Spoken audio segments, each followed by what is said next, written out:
today we're going to talk about the Native Americans and them converting to Islam, which is a topic I was like so excited about. I've posted about this on my social media and I got so many cool responses from natives who are Muslim, some of them who converted, others who, well, actually most of them really converted, but most of them also knew about this background of having roots that were most likely Islamic. And I even heard from one of the natives that in his government, his tribe government, they are teaching this to the young natives as well.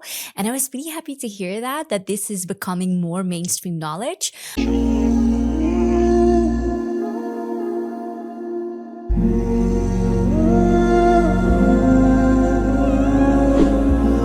First of all, the natives in the Americas, what should we call them? I mean, there are several names that people use. One of them is Indians, which is completely wrong. And a term I came across very recently, which I thought was really cool, was the First Nations. I was like, that has like a type of flair. I feel like it gives them credit because they were the first nation. They didn't just live there. They created a civilization, a nation, a country. And I think they need to get the credit for that. So I think First Nations is really cool. So then I also want to tell you a little bit about how they got there, because I think that's not something a lot of people have looked into. At least I never looked into it. But basically, the natives supposedly came from Asia. They are people who came from Asia to Alaska. I believe there was like this bridge in between the Asian continent and the Americas. And the bridge was called Bering Bridge. Is that Bering Land Bridge? And Bering Land Bridge basically made it possible for the people in Asia who were there at the time to go to the Americas. And so they did. And they brought also a lot of customs from that part of the world. That's why sometimes you see that Asians have some habits that they share with the natives as well. And some of the natives have a look that you could find in Asia as well. Okay, so that is something that, it's kind of like, where did it start? But I don't know where it started before that, probably in Asia, but we're not going to go that far. And they came to the Americas. They lived there for thousands of years. They say that they came there 13,000 years ago. And they stayed there for a long time. I mean, the first accounts that we have of people visiting them was the ancient Egyptians. I think it was the ancient Egyptians at the time of the pharaoh. And so that makes sense, right? So the ancient Egyptians were going there already, getting in touch with them. And I don't know if you watched last episode or like 2 episodes ago, but I actually talked about some of the proof that the Egyptians were there. And that is crazy proof. Okay, so what led to this situation where, the Europeans came and they started occupying the Americas? That's a question we should ask ourselves. Well, if you watched the last episode, I actually talked about how Columbus really picked a moment where he knew Islam hate was on the rise in Europe, and he proposed to the Spanish royals that he would go find new land and find new gold sources, and that it would be the right time to come face to face with Muslims and try to defeat them. And the reason why is because at that time in Spain, in what we now know as Spain and Portugal, they actually just defeated the Muslims, right, in Al-Andalus. And so they felt very optimistic about being able to do this elsewhere as well. And they were planning on going to India, I believe. That's what the records say. Although I do know that they also had a lot of information from Muslim navigators to actually go to the Americas. So I don't know what happened there. But basically they wanted to go to India to get more gold. Their plan was to, I think avoid the Muslims, but if they would come face to face, I think they felt more confident to do so. And accidentally they ended up in the Americas, where to their surprise, they ended up meeting Muslims again. And that was something that I don't think they were happy to to see. I don't think this was something that they expected, something that they were happy to see. And it ended up in a very bloody few centuries. I mean, almost 5 centuries of, bringing down the indigenous people in the Americas. And I think this is something that the world doesn't talk enough about. And that's something that I've repeated a million times. I think people don't talk enough about the horrific history of natives, of the First Nations in the Americas. And I think that their lives are very much comparable to what is happening now in the Middle East. But even on a bigger scale, obviously what happened to the natives was a much bigger scale. And that's why it's weird that we don't talk about it that much. Then we're going to talk about the doctrine of discovery. The doctrine of discovery is basically the idea that was introduced in Europe that any place that had not been colonized by Christians, that was, free game. If it had not been colonized by Christians, anyone could take it because it meant in a way that it would be empty land, terra nullius. That's what they called it. And so terra nullius is a concept that they actually still implement, also in the Middle East, where they came, they didn't see Christians, and then they would say, okay, you know what? We're gonna occupy these lands. And so when they came to the Americas, this applied as well. In the 14th century, they said, we're going to go there. They saw that it was just the natives. And then they said, you know what? We consider this empty land that we can take. And that's what happened there as well. And it says something about this idea of, superiority as well. I mean, I talked about it last time. At the time of the Spanish royals, Isabel and Fernand, they talked about a holy war against Muslims. People talk a lot about the Muslims having a holy war, but actually this concept of a holy war is very much present amongst Christians as well. And in Islam, actually, the holy war means more so a war that you fight within with your own negative desires of maybe greed or, wanting something that isn't good for you. So that's kind of the holy war. That's the biggest holy war that we know. But the holy war in Christianity is actually against the Muslims. And, this doctrine of discovery, it took place also in the Americas, and it was something that cost 100 million natives their lives. So this is something that we definitely need to discuss. Okay, once they got there, we are talking about South America now, North America, Canada. That's what I'm going to call the Americas, North America. And basically the way that these natives, these First Nations were being treated is similar, but also different. So everywhere they had tactics of oppression and of beating them down. And I was really surprised to read more about that. Like I knew about it, but to read the details, I'm going to be very honest with you. The day I looked into it, I remember it was a morning that I started reading up on it. Like I got downstairs 7 a.m. having my matcha latte. And within, I think it took me an hour, 2 hours, I got up. I just had a stomach ache from reading up on this topic.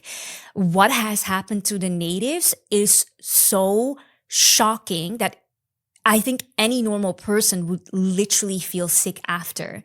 Like, I remember having trouble not crying while I was at the coffee shop reading up on this because it's so sickening what they've done to them. Anyways, I'm going to give you some details because it is important to understand trends. People who know history are more likely to be prepared for future challenges. They're more likely to identify discrimination, have better decision-making and analytical skills. And I'm going to tell you these details so you can be better at looking at the world and identifying injustice when you see this. I actually consulted the Indigenous Foundation website. I think it's called indigenousfoundation.org. And they have many articles on what happened to Indigenous people in the Americas, Canada, South America, Caribbean. And it's sickening. It's really sickening. Okay, so for example, in Canada, there was the phenomenon of sterilizing women. And this happened until 1970. So this is like about 50 years ago that they were still taking away the ability of women to reproduce if they were natives. Okay. And this is sick because they were doing it even to children younger than 10 years. They were taking away their ability precautionary to reproduce. Reason why also is because they knew these kids in foster families had a lot of chance of being sexually assaulted. And so this is how they treated them. This is how they humiliated them and took away their rights, their human rights to have a family, to have a life, to make their own decisions. And so this is something that happened in Canada. But if you look at the use of sexual violence against marginalized communities, it's something that happens everywhere. We have it in Palestine now as well, where they do that against men and women. And so this really shocked me in a way because like very recently, I also found out that they had these programs in the US and South America where they were trying to breed out the darkness of indigenous people to make them more light skinned. These were like programs installed by governments. I mean, the sterilization of indigenous women, those were programs installed by governments.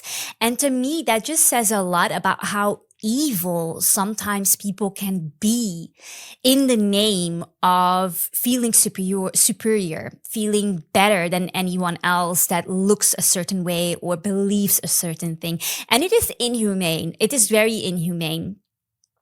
Okay, another thing that I think is really important to know about the indigenous people is that they used education, the occupiers used education against them to brainwash them.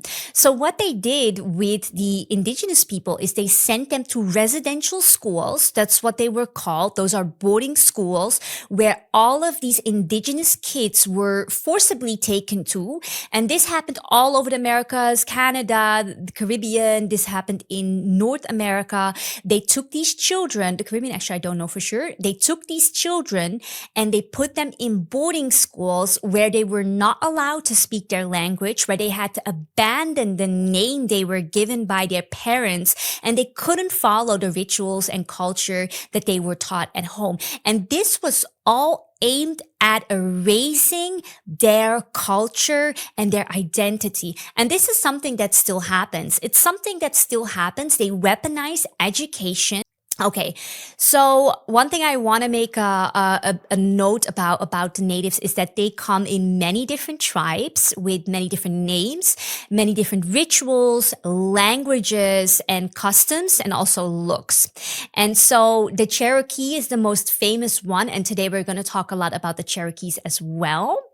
I wanted to tell you something really interesting though, and this is not even like this is a very serious story. Because I don't know about you, but when I grew up, I watched Pocahontas. And basically, this is a fairy tale made by Disney, I think. And it's about this Native American girl who has this romance with a guy named John Smith. He's basically a white colonizer, I think. And the movie is supposedly like a very, romantic fairy tale about this romance. I found out that this has obviously been a lie. They lied about this story because this girl whose name is Pocahontas actually was a real life girl. Her name was Aminute. She was actually the daughter of a tribe chief. And when the occupier came, they actually oftentimes, threatened the tribes. They took the food, they took their belongings. And this was obviously a very hostile situation because when Columbus came, he declared that the natives were their enemy. Pocahontas was this girl who grew up around this, and at the age of 16, she was actually kidnapped by this man called John Smith. And so this indigenous girl who became the face of indigenous women thanks to Disney, she was used to basically serve their propaganda of them treating the indigenous people well. But the truth is that the colonizers, the occupiers, they never treated the indigenous people well. There weren't such romances. In fact, Pocahontas was kidnapped and sexually assaulted by this man called John Smith. They mentally tortured her father by telling them they gave her away for a copper pot. That's how they indicated her worth to him, which caused this man also to, very soon after leave his life. But they actually held her hostage and took her to the UK. What they did in the UK is very interesting because in the UK, they paraded her around as a symbol of the supposed friendship between the indigenous people and the Brits. And this was obviously a lie. And what's really concerning, however, they didn't just do this on a local or like national level. Disney made this a global story, a global success story of an indigenous girl falling in love with her occupier, while the truth was that she was kidnapped and sexually assaulted, had a child by him. She was forced to convert to Christianity, and they changed her name to Rebecca once she was in the UK. Her grave is still in the UK, and I think this story it's absolutely horrific. I think this story is absolutely horrific. And so I wanted to share that with you.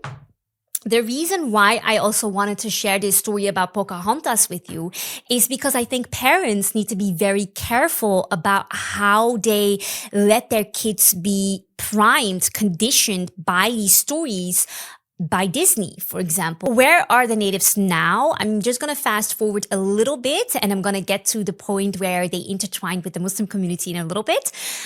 So according to US statistics, the state of indigenous people is very much in decline, you could say. They were a highly civilized nation when they were encountered by the Spaniards. Okay, I'm gonna tell you this. They were highly civilized. Right now, they're living most likely, I think, below poverty levels, or they are doing at least less well than average.